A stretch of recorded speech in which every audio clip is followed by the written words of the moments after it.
एक आदमी पागलों की तरह भाग रहा था, इस उम्मीद में कि शायद उसे इस जंगल से भाग निकलने का कोई रास्ता मिल जाए। लेकिन ये जंगल इतना घना था कि यहाँ से बाहर जाने का कोई रास्ता नहीं नजर आ रहा था। यह आदमी सूरज को देखते हुए आगे बढ़ता है, लेकिन अब सूरज भी धीरे धीरे ढल रहा था। मगर इस आदमी ने भागना नहीं छोड़ा। भागते भागते एक पॉइंट आया जहाँ एक बोर्ड पर लिखा हुआ था पॉइंट ऑफ नो रिटर्न, यानी वहाँ से कोई वापस नहीं जा सकता। साथ ही इस बोर्ड पर नंबर 108B लिखा हुआ था। ये देखकर वो और भी ज्यादा परेशान हो जाता है। धीरे धीरे अंधेरा और बढ़ने लगा और पूरे जंगल में एक अजीब सा खौफ फैल गया। तभी अचानक एकदम से सारे परिंदे उड़कर वहाँ से चले जाते हैं। इस आदमी के कई मील के सफर के बाद भी उसे पूरे जंगल में कोई भी एक जंगली जानवर नहीं दिखाई दिया। न जाने ऐसा क्या था जिसे जंगली जानवर भी डर रहे थे। डर के मारे वह आदमी और भी तेजी से भागने लगा, लेकिन कई घंटों का सफर करने के बाद वह आदमी अचानक एक जगह पर आकर रुक गया और उसके चेहरे पर मायूसी छा गई, क्योंकि उसके सामने वही 108 नंबर वाला साइन बोर्ड था जिस पर लिखा हुआ था पॉइंट ऑफ नो रिटर्न। अब आदमी को समझ आया कि चाहे मैं जितना भी भागूं पर इस जंगल से निकल नहीं सकता, इसलिए अब वो वहां छुपने की जगह ढूंढने लगा। लेकिन वहां उसे छुपने के लिए कोई सेफ जगह नहीं मिली, इसीलिए अब वो पेड़ के ऊपर चढ़ जाता है। पर तभी उस पेड़ की टहनी टूट गई, जिससे वो आदमी काफी ऊंचाई से नीचे जमीन पर आ गिरा। पेड़ से गिरने के बाद वो बहुत ज्यादा जख्मी हो चुका था। उसे काफी गहरी चोटें आई। इससे पहले कि वो बेहोश हो जाता तभी अचानक जमीन हिलने लगी और अजीब सी गुर्राने की आवाजें आने लगी। वो आवाजें सुनकर आदमी के गले में सांसें अटक गईं। तभी अचानक कोई उसे खींच कर ले गया। खींचने वाला कौन था ये नहीं दिखाया गया, लेकिन हमें उस आदमी की दर्द भरी चीखें सुनाई दी गई। इस इंसिडेंट के 6 दिन बाद हमें शहर में मीना नाम की एक लड़की को दिखाया जाता है जो एक बर्ड शॉप में काम करती है। तभी उसका बॉस आता है और मीना को एक गोल्डन पैरट को शहर से दूर एक जू में डिलीवर करने का ऑर्डर देता है। मीना बॉस की बात को मानते हुए अब उस पैरट को डिलीवर करने जाती है। मीना गाड़ी में बैठकर अपने मोबाइल में उस जू का लोकेशन सेट कर लेती है और अपने सफर पर निकल पड़ती है। शहर से बाहर निकलने के बाद वो एक बोर्ड पर बहुत सारे लोगों के मिसिंग फोटोज देखती है, यानी वहाँ पर कई सारे लोग गायब हो चुके थे। लेकिन मीना उन पर ज्यादा ध्यान नहीं देती और आगे बढ़ने लगती है। आगे बढ़ते दौरान मीना शॉर्टकट लेते हुए जंगल के रास्ते से गुजरती है ताकि वो जल्दी से इस पैरट को जू तक डिलीवर कर दें, और वो पहुंच गई जंगल के बीचों बीच। ये वही जगह है जहाँ हम पहले एक आदमी को गायब होते देख चुके हैं। वहाँ आकर मीना बुरी तरह से फंस चुकी थी। वो अपने मोबाइल पर मैप देखती है, लेकिन वहाँ मोबाइल के सिग्नल नहीं आ रहे थे और उसके कार का रेडियो भी काम नहीं कर रहा था। मीना अब वहाँ से वापस निकलने लगी, लेकिन अब उसे वहाँ से बाहर निकलने का रास्ता समझ नहीं आ रहा था। थोड़ी देर बाद मीना की गाड़ी भी खराब हो गई। मीना गाड़ी से बाहर निकलती है और उसे सामने लगा हुआ वही पॉइंट ऑफ नो रिटर्न वाला बोर्ड दिखाई देता है। मीना को कुछ समझ नहीं आता, इसीलिए वो पैरट के पिंजरे को हाथ में लेकर आसपास मदद ढूंढने आगे चली जाती है, लेकिन वहाँ आसपास किसी भी मदद का नामो निशान तक नहीं था। उसके बाद वो वापस उस जगह पर लौट आती है जहाँ उसने अपनी गाड़ी खड़ी की थी, लेकिन वहाँ से उसकी गाड़ी गायब हो चुकी थी। ये देखकर वो बहुत ज्यादा परेशान हुई। उसे लगा कि शायद वो उस जगह पर नहीं आई है जहाँ उसकी गाड़ी खड़ी थी, बल्कि ये किसी दूसरी जगह पर आ गई है और उसकी गाड़ी कहीं दूसरी जगह में खड़ी है, क्योंकि इस जंगल का हर एक पॉइंट एक ही जैसा दिखाई दे रहा था। अब अंधेरा भी गहरा होता जा रहा था। एकदम से पहले की तरह ही सभी परिंदे इन पेड़ों से उड़ जाते हैं। मीना को अब डर लगने लगा था, क्योंकि जमीन भी जोर जोर से हिल रही थी। मीना को वहाँ आसपास किसी के होने का एहसास होता है। तभी अचानक मीना को दूर किसी का साया नजर आया। मीना भागते हुए उसके पीछे आई, पर उसे वहाँ कोई भी नहीं मिला। तभी अचानक मीना को एक बूढ़ी औरत भागते हुए दिखाई दी। मीना भी दौड़कर उसका पीछा करने लगी। वो उससे मदद मांग रही थी, लेकिन वो औरत रुकती नहीं, तेजी से भागती रहती है। एक बार फिर मीना इस बूढ़ी औरत का पीछा करती है। अचानक वो बूढ़ी औरत फिर से गायब हो गई। मीना जब उसे ढूंढते हुए और आगे बढ़ी तो उसे दूर जंगल में एक बड़ा सा कमरा दिखाई दिया। वो बूढ़ी औरत उस कमरे के दरवाजे को खोलकर मीना से कहती है, अगर जिंदा रहना चाहती हो तो जल्दी से अंदर आओ। ये सुनते ही मीना बिना सोचे समझे दौड़ते हुए उस कमरे की तरफ गई। मीना के अंदर आते ही उसने गेट को लॉक कर दिया। मीना देखती है कि ये कोई अजीब सा कमरा है जिसमें एक बहुत बड़ा सा मिरर लगा हुआ था। उस बूढ़ी औरत के साथ यहाँ 2 और लोग भी थे। मीना घबरा कर उन लोगों से पूछती है, ये कौन सी जगह है? इस पर उस बूढ़ी औरत ने जवाब दिया कि इस जगह को हम दी कोब कहते हैं। मेरा नाम है मैडलिन, ये लड़की है कियारा और इस लड़के का नाम है डेनियल। बूढ़ी औरत मीना से कहती है कि अभी बातचीत का वक्त नहीं है, तुम जल्दी से हमारे साथ मिरर के सामने खड़ी हो जाओ, क्योंकि कोई हमें देखने आने वाला है। मीना पूछती है, आखिर हमें कौन देखने आ रहा है? तो वो बूढ़ी औरत उससे कोई जवाब नहीं देती। एकदम बाहर से अजीब सी आवाजें आने लगी। मीना डर के मारे पूछती है कि ये आवाज किस चीज की है? तो कियारा मीना को बताती है कि इन्हें हम वॉचर्स कहते हैं। वे शीशे के दूसरे ओर से हमें देख रहे हैं, पर हम उन्हें नहीं देख सकते। वे हर रात सूरज ढलने के बाद यहाँ आते हैं और हमें देखते रहते हैं जब तक सुबह का सूरज नहीं निकल आता। तभी शीशे के दूसरी तरफ से शोर आने लगा। मीना पूछती है, ये शोर कैसा है? उस बूढ़ी औरत ने बताया कि वॉचर्स तुम्हारे आने से खुश हैं, तुम्हें यहाँ देखकर तालियां बजा रहे हैं। मीना बुरी तरह से कंफ्यूज थी, वो जल्द से जल्द यहाँ से निकलना चाहती थी। मैडलिन जिन्हें वॉचर्स कह रही थी, न तो अब तक मीना ने उन्हें देखा और न ही किसी और ने देखा था। रात गुजर जाती है, सुबह होने पर ये लोग उस जगह से बाहर निकल आते हैं। मैडलिन बताती है कि वे वॉचर्स सिर्फ रात में ही बाहर निकलते हैं, दिन के वक्त हम लोग जंगल में आजाद घूम सकते हैं। मीना रात भर यही सोच रही थी कि कब सुबह होगी और जल्दी से मैं इस जंगल से बाहर निकल जाऊं। इसीलिए वह फौरन जंगल से बाहर निकलने का रास्ता ढूंढने लग जाती है। तब मैडलिन बाकी सबको उसे रोकने से मना कर देती है, जैसे कि वह जानती हो कि मीना इस जंगल से बाहर नहीं निकल सकती और वह जरूर वापस आएगी। बस मीना को जाते हुए मैडलिन बताती है कि तुम्हारा यह फैसला अच्छा नहीं है, इस जंगल से बाहर निकलने का कोई रास्ता नहीं है। रात होने से पहले हमें इस घर में वापस आना पड़ता है, अगर तुम लेट हो गई तो तुम अपनी जान से हाथ धो बैठोगी। मीना किसी की बात नहीं सुनती और अपने पैरट को लेते हुए तेजी से आगे बढ़ती है। थोड़ा सा आगे बढ़ने पर उसे वहीं पॉइंट ऑफ नो रिटर्न वाला साइन दिखाई देता है। उसे देखकर वो घबरा तो गई, लेकिन उसने हिम्मत नहीं हारी और सूरज को देखकर सूरज की डायरेक्शन में आगे बढ़ती रही, पर जंगल से निकलने में कामयाब नहीं हो सकी। आगे चलकर रास्ता ही खत्म हो गया। मीना ने देखा कि वो एक पहाड़ के टॉप पर खड़ी है, जहाँ से आगे दूर दूर तक जंगल के सिवा कुछ भी नहीं था। इसीलिए वो मायूस होकर नीचे बैठ जाती है। तभी अचानक उसके कंधे पर किसी ने हाथ रखा। वो डर गई और जब उसने पीछे मुड़कर देखा तो वो बूढ़ी औरत मैडलिन थी। यहाँ मैडलिन उसे हौसला देती है और कहती है कि सिर्फ तुम ही नहीं जिसने यहाँ से निकलने की कोशिश की और हार गई, हम भी तुम्हारी तरह ही हार कर यहाँ रुके हैं। यहाँ से बाहर निकलने का कोई रास्ता नहीं, चलो मैं तुम्हें कुछ दिखाती हूँ। मैडलिन मीना को जंगल की तरफ लेकर जाती है। मैडलिन मीना से कहती है, ये जंगल एक शिकारी है और हम सब उसका शिकार, अगर जिंदा रहना चाहती हो तो हमारे साथ ही रहो। मैडलिन उसे पॉइंट ऑफ नो रिटर्न वाले काफी सारे साइन बोर्ड दिखाती है, जो कि जंगल के चारों तरफ गोल घेरे में लगे थे और उनके बीच में था उनका कमरा। मैडलिन बताती है कि ये हमारे घर से आधे दिन के फासले पर लगे हैं, अगर इसे आगे गई तो वापस लौटना मुश्किल हो जाएगा, इसलिए कभी भी यह तुम्हें नजर आए तो तुम इन्हें इग्नोर मत करना। मीना पूछती है, ये सब किसने बनाया? तो वो जवाब देती है, ये एक प्रोफेसर ने बनाया है, लेकिन अब तक उसे किसी ने देखा नहीं है। अब रात हो जाती है, ये लोग वापस उस घर के अंदर आ जाते हैं। हर रात वॉचर्स उन्हें देखने के लिए आते थे। आज कियारा नामी लड़की उनके सामने डांस करती है और कहती है ये सब उन्हें पसंद है। ऐसा नहीं था कि इन चारों को हर रात वॉचर्स के सामने खड़ा ही रहना पड़ता था। ये लोग जो चाहते वह कर सकते थे, बस ये लोग उनकी तरफ अपनी कमर नहीं कर सकते थे। ऐसा करने पर वो लोग बहुत ज्यादा गुस्सा हो जाते थे। रात में तो उन्हें सिर्फ वॉचर्स का मसला था, लेकिन दिन में भी उन्हें बहुत मुश्किलों का सामना करना पड़ता था। ये लोग जंगल से हर रोज अपना पेट भरने के लिए कुछ न कुछ शिकार करके लाते थे, जिससे उनका गुजारा हो जाता। अगले दिन कियारा और मीना दोनों जंगल में शिकार करने जाती हैं। मीना कियारा से पूछती है कि आखिर ये वॉचर्स चाहते क्या हैं? कियारा बताती है, मुझे भी कुछ खास नहीं पता, लेकिन मैडलाइन कहती है कि ये वॉचर्स हमें देखते हैं, हमें ऑब्जर्व करते हैं, लेकिन अगर हमने वॉचर्स को देखा तो हम पागल हो जाएंगे, क्योंकि वॉचर्स बहुत ही खूंखार दिखते हैं। कियारा अब उसे एक गड्ढा दिखाती है और कहती है, ऐसे बहुत से गड्ढे इस जंगल में मौजूद हैं। दिन के वक्त सारे के सारे वॉचर्स उन गड्ढों में रहते हैं और रात में वो यहाँ से बाहर निकल आते। दिन के वक्त ये लोग इसलिए बाहर नहीं आ सकते क्योंकि सूरज की रोशनी उनकी स्किन जलाती है। कियारा मीना को बताती है कि वो 5 महीने पहले अपने पति के साथ इस जंगल में आई थी और तब से वो दोनों यहाँ फंसे हुए थे, पर आज से 6 दिन पहले मेरा पति जंगल में रास्ता ढूंढने निकला है। मुझे उम्मीद है कि वो जरूर वापस आएगा और हम सबको यहाँ से सेफली ले जाएगा। यहाँ हमें मालूम होता है कि असल में कियारा का हस्बैंड वही आदमी था जिससे हमने मूवी के स्टार्ट में देखा था, जिसे कोई यहाँ से खींच कर ले गया और अब वो मारा जा चुका है। इस तरह से बातें करते हुए ये दोनों कमरे के पास वापस लौट आए। यहाँ मैडलिन ने मीना को 3 रूल समझाती है जिंदा रहने के लिए। सबसे पहला ये कि वो रात के वक्त घर का दरवाजा नहीं खोलेगी, दूसरा रात में वो आईने की तरफ अपनी कमर नहीं करेगी और तीसरा ये कि दिन के वक्त वो उन गड्ढों के पास नहीं जाएगी और जितना हो सके रोशनी में रहेगी। जब तक तुम इन रूल्स को फॉलो करोगी तब तक तुम जिंदा रहोगी। लेकिन मीना को मैडलाइन की बातों पर बिल्कुल भी भरोसा नहीं होता। अब उस रात मीना इन वॉचर्स के बारे में जानना चाहती थी, इसीलिए वो शीशे के साथ कान लगाकर आवाजें सुनने की कोशिश करती है। जब उसे कुछ सुनाई नहीं देता तो मीना को मैडलिन की बताई गई वॉचर्स की बातें फेक लगने लगती हैं। इसलिए वह रूल्स को तोड़ते हुए अपनी कमर को शीशे की तरफ करके सो जाती है और ऐसा करने पर इन वॉचर्स को गुस्सा चढ़ जाता है। वो लोग जोर जोर से उस शीशे को मारने लग जाते हैं। शोर से मैडलाइन भी उठ जाती है और वह जल्दी से मीना को शीशे की तरफ खड़े रहने को कहती है और तब जाकर वो वॉचर्स का गुस्सा शांत होता है। यानी जब इंसान वॉचर्स को अपनी पीठ दिखाते हैं तो वह उसे खुद की इंसल्ट मानने लगते हैं। ये रात भी गुजर जाती है और अगले दिन मीना डेनियल के साथ शिकार पर निकलती है। वो डेनियल से पूछती है, क्या आज तक तुमने किसी वॉचर को देखा है? जिस पर डेनियल ने जवाब दिया कि मैंने भी आज तक वॉचर्स को नहीं देखा और जो भी वॉचर्स को देखता है वो जिंदा नहीं बच पाता। तब मीना डेनियल को समझाती है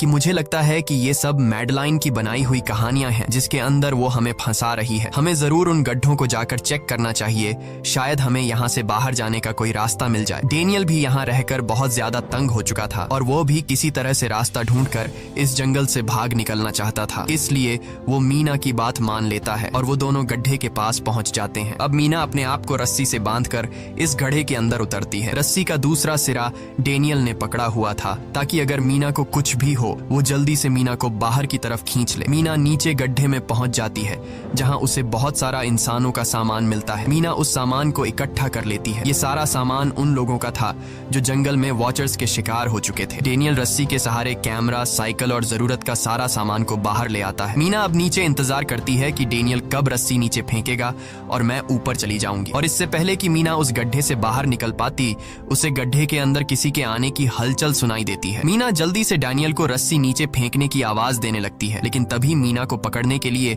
एक वॉचर का हाथ बढ़ने लगता है। पर मीना धूप में खड़ी थी, इसलिए जब उस वॉचर के हाथ पर सूरज की रोशनी पड़ी तो उसका हाथ जलने लगा। इतने में डेनियल ने नीचे मीना के पास रस्सी फेंकी और मीना फौरन जल्दी से बाहर निकल आई। मीना पूरी तरह से डर गई थी। ये लोग उस सारे सामान को लेकर अपनी सेफ हाउस में आ गए, जहां मैडलन ने उससे पूछा, ये सामान तुम्हें कहां से मिला? ये लोग झूठ बोल देते हैं कि ये सामान उन्हें इस जंगल से मिला। मैडलन को इस जंगल में रहते हुए बहुत अरसा गुजर चुका था। वो जानती थी कि ये सामान उसे जंगल से नहीं बल्कि एक गड्ढे से मिला होगा। वो मीना से पूछती है, बताओ तुमने गड्ढे के अंदर क्या देखा? लेकिन मीना उसे कुछ नहीं बताती। ये लोग बहुत खुश थे कि आज रात ये लोग वॉचर्स को देख पाएंगे, क्योंकि मीना को गड्ढे के अंदर एक कैमरा मिला था। डेनियल किसी तरह जुगाड़ करके उस कैमरा को टीवी के साथ अटैच कर लेता है ताकि ये लोग भी टीवी पर वॉचर्स को देख पाएं। मैडलन बार बार उन्हें समझाती है कि ये तुम लोग गलत कर रहे हो, लेकिन ये दोनों उसकी एक बात भी नहीं सुनते। आज रात ये लोग वॉचर्स के इंतजार में बैठे थे ताकि उन्हें वो देख पाए, लेकिन काफी रात होने के बावजूद भी आज कोई वॉचर उन्हें देखने नहीं आया और अब कुछ देर बाद उनके साथ कुछ अजीब सा होने वाला था। ये लोग बातचीत में मसरूफ थे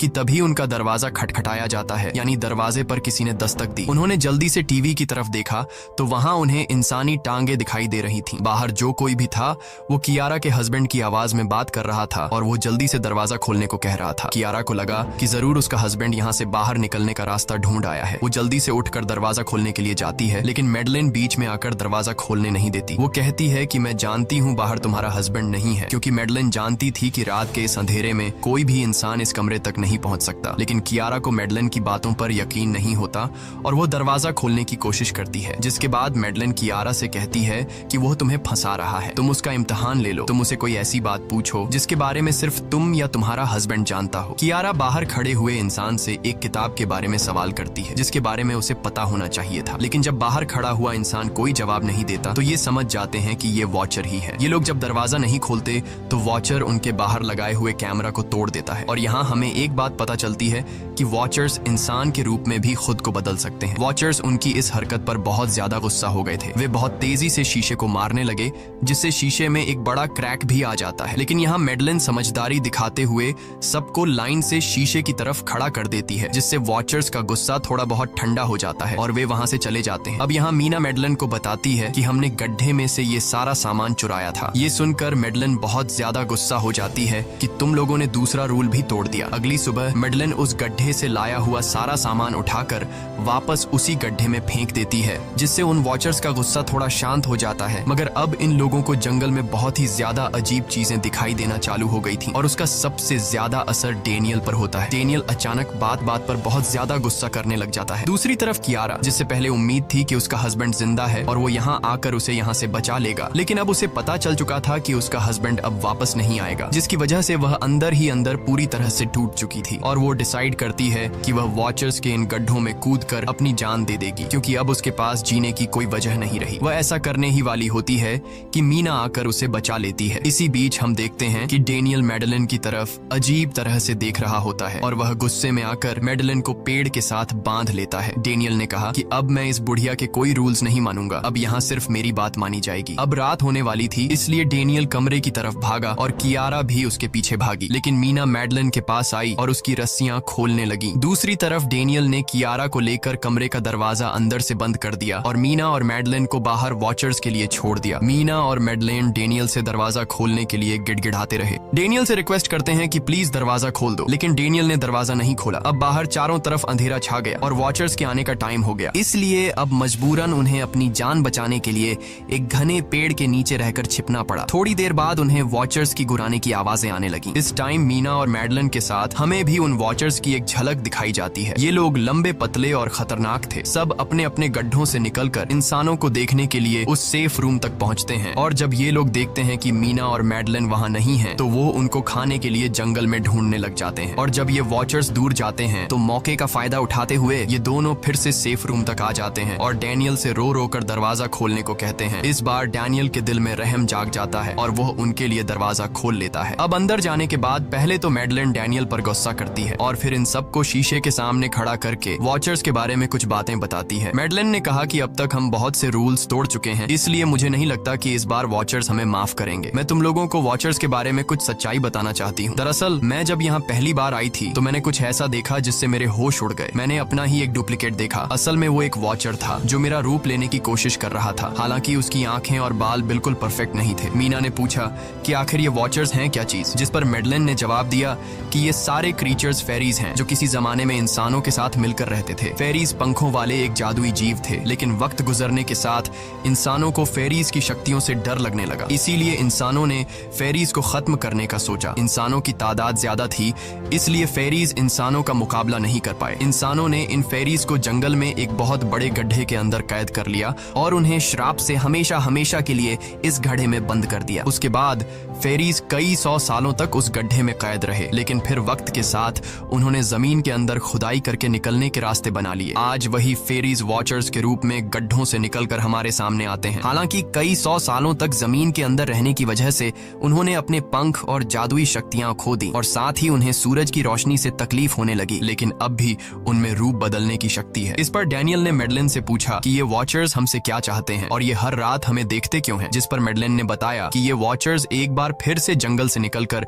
इंसानों के बीच रहना चाहते हैं, लेकिन अपने असली रूप में ये इंसानों के बीच नहीं रह सकते। इसीलिए उन्होंने हमें यहाँ रखा हुआ है ताकि हमें देखकर हमारा रूप ले सकें और हमसे आज के दौर के तौर तरीके सीखकर इंसानों के बीच रह सकें। मैडलिन ये सब बातें बता ही रही थी कि अचानक सभी वॉचर्स वापस लौट आए और जब वॉचर्स को पता चलता है कि मैडलिन और मीना वापस अपने कमरे में आ गए हैं तो वो सब गुस्से से भड़क उठे और दरवाजा तोड़ने की कोशिश करने लगे। इन चारों ने टेबल को खींचकर दरवाजे के सामने रख दिया ताकि दरवाजा वॉचर्स तोड़ न सके, लेकिन वॉचर्स की ताकत काफी ज्यादा थी और इन चारों को पता चल चुका था कि जल्द ही वॉचर्स अंदर आ जाएंगे और उन्हें मौत अपनी आंखों के सामने दिखाई दे रही थी। तभी उन्होंने देखा कि टेबल को घसीटकर दरवाजे तक ले जाने की वजह से कारपेट पलट गई है। जब उन्होंने कारपेट हटाया तो उन्हें नीचे एक बड़ा लोहे का गेट नजर आया। उन्होंने जल्दी से गेट खोला तो उन्हें पता लगा कि नीचे एक बहुत बड़ा बंकर है। ये लोग जल्दी से उस बंकर के अंदर घुस गए और ऊपर से लोहे का गेट बंद कर दिया। ये लोग इस बात को लेकर परेशान थे कि ये बंकर यहाँ पर मौजूद था और इन लोगों को पता भी नहीं चला। इस बंकर के नीचे बहुत फैसिलिटीज थी, हजारों दिन का खाना, एक कंप्यूटर और भी बहुत सारा जरूरत का सामान रखा था। मीना जानना चाहती थी कि आखिर ये जगह किसने बनाई, इसीलिए वो उस कंप्यूटर को ऑन कर लेती है। उस कंप्यूटर में बहुत सारा डेटा सेफ था जिसे खोलने पर उन्हें पता चलता है कि ये सारी जगह प्रोफेसर मार्टिन ने बनाई थी। असल में